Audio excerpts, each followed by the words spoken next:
Ils s'appellent Jean-Paul, Anthony, Anna. Ils sont pêcheurs, agriculteurs et restauratrices. Un lien commun les unit, le marché de Sanary-sur-Mer, celui de leur village dans le Var, sacré plus beau marché de France en 2018.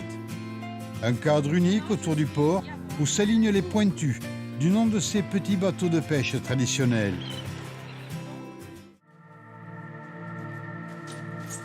3 heures du matin, c'est la sortie quotidienne pour le bateau de Jean-Paul Mazella. Avec son frère Serge, ils ont inscrit à leur menu du jour des chapons, de la lotte, des raies et bien sûr l'incontournable langouste, un mets très apprécié par les touristes et les restaurateurs, économiquement des plus intéressants pour les pêcheurs. Le temps d'arriver sur site pour remonter les filets laisse aussi la place à celui de la réflexion et de la nostalgie.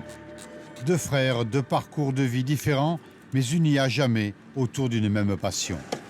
La passion. Lui, il est né pêcheur, lui. Moi, je suis né... Je suis né feignant, moi. C'est mon père qui m'a mis le haut là. Quand j'étais ado, on faisait un peu de bêtises. Et mon père, il m'a vite recadré.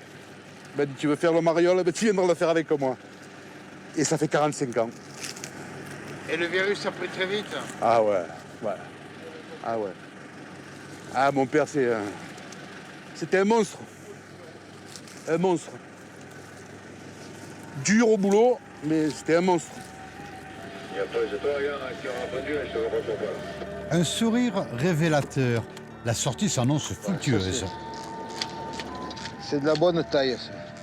En fin de matinée, près de 50 kilos de poissons seront remontés de tous ces filets. En particulier, pas mal de langoustes qui vont ensuite partir très vite sur les meilleures tables de la région.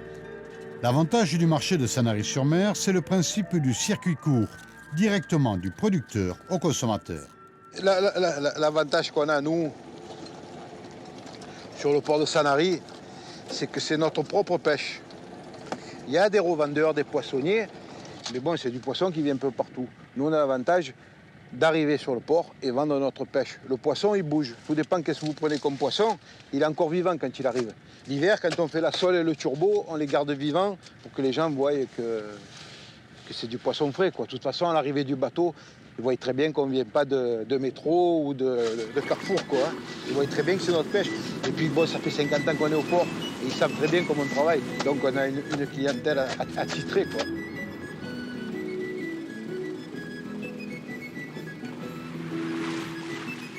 Ambiance bon enfant garantie autour de l'étal des poissons. Situé au cœur du marché de Sanary-sur-Mer, il attire autant les professionnels de la restauration que les touristes ou les simples curieux.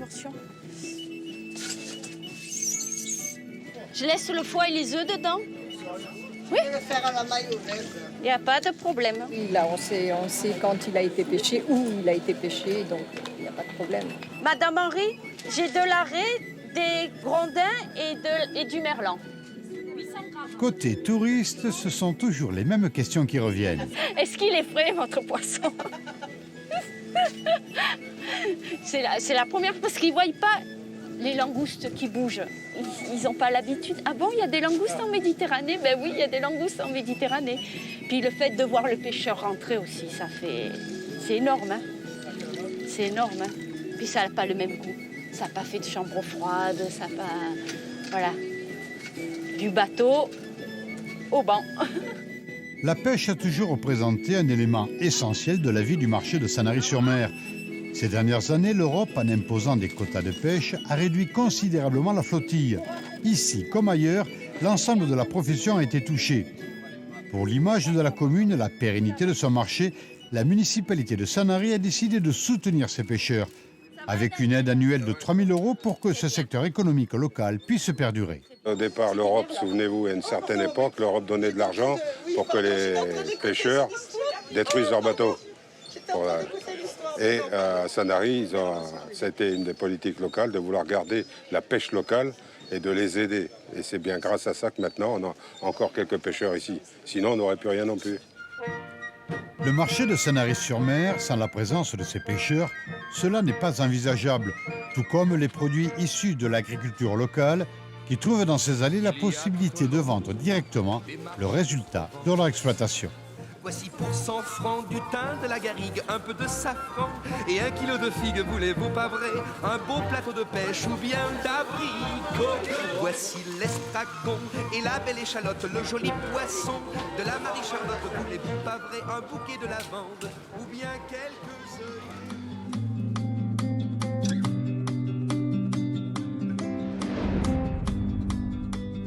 Anthony, un jeune producteur de fruits et légumes, est installé avec sa famille depuis plusieurs générations sur cette commune de Sanary. Une petite exploitation, mais avec un seul objectif, produire de la qualité avec des caractéristiques locales bien définies. Les crises récentes dans les chaînes d'alimentation, ajoutées à l'apparition de la Covid-19, ont commencé à changer certaines habitudes des consommateurs.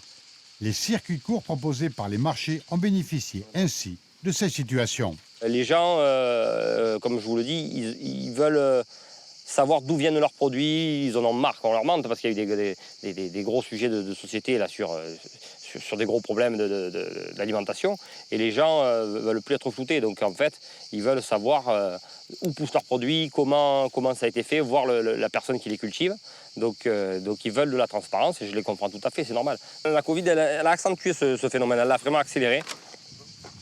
Parce que les gens veulent vraiment savoir d'où viennent leurs produits et discuter avec la personne qui les produit et qui les fait pousser et en plus qui les vend, quoi. Donc c'est un gage de confiance hein, qu'ils me font ou qu'ils font aux producteurs. Donc c'est important. Ouais. 6 heures du matin, l'heure de la mise en place. Il ne faut rien laisser au hasard. Des codes couleurs bien définis pour chaque marchand et surtout une présentation générale qui se joue aussi sur des détails. Ce qui est important aussi, moi je trouve, de faire, c'est d'essayer après de varier avec les couleurs. Il faut essayer de, si vous pouvez couper les couleurs, pas mettre que du vert ou que du rouge à côté. Il faut jouer avec la couleur des produits. C'est très très important. Parce que voilà, on dit toujours, enfin moi j'ai toujours, on achète d'abord avec les yeux. Donc si vous avez un stand, vous avez des super produits, mais vous avez un stand que vous n'arrivez pas à mettre en valeur, et vous pouvez rester à la maison. Voilà.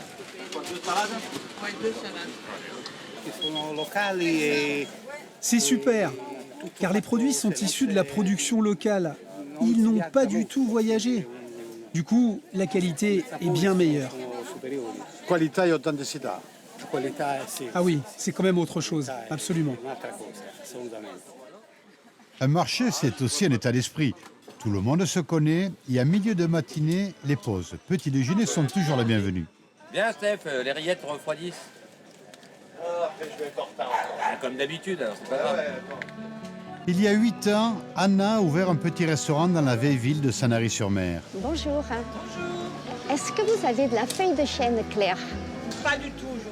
Ah, désolée, ben, la batavia blonde. Son credo, une cuisine traditionnelle et familiale à base de produits locaux. Tous les matins, elle fait son marché. Ici, entre les différentes allées, tout le monde la connaît. Pour les restaurateurs sur place, ce marché, c'est aussi une garantie de la provenance des produits que l'on propose ensuite à la clientèle. La coriandre, 5. Surtout la qualité du produit déjà, le fait qu'on peut le choisir, et comme ça on n'a pas de surprise, et puis d'être bien conseillé aussi. Elles sont au niveau goût, elles sont meilleures celles-là.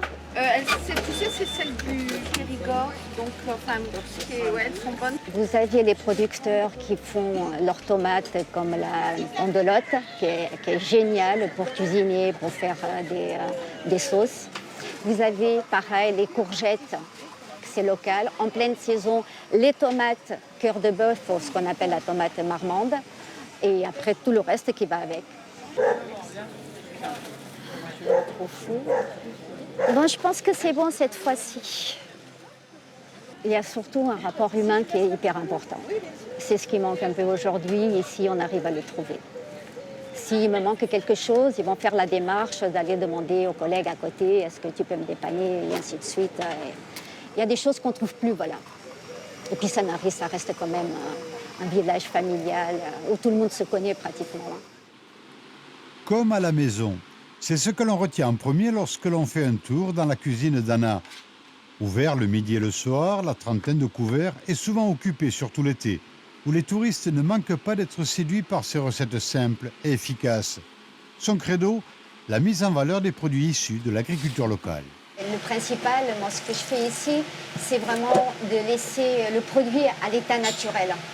Que les gens, quand ils mangent, ils peuvent sentir la courgette, la tomate, le poivron. Tout est préparé, bien sûr, tout est épluché pour une question de digestion et diététique, comme la tomate, le poivron et la courgette, pareil.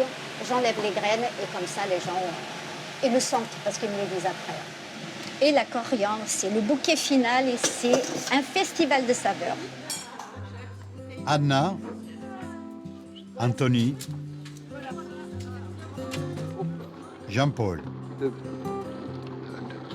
3 vies, 3 parcours, mais un même chemin autour du marché de Sanary-sur-Mer. La Provence, terre de saveurs, a su trouver ici, dans ce village du bord de mer, le meilleur de ses représentants. Jean-Paul, Anthony et Anna sont aussi là pour nous le rappeler.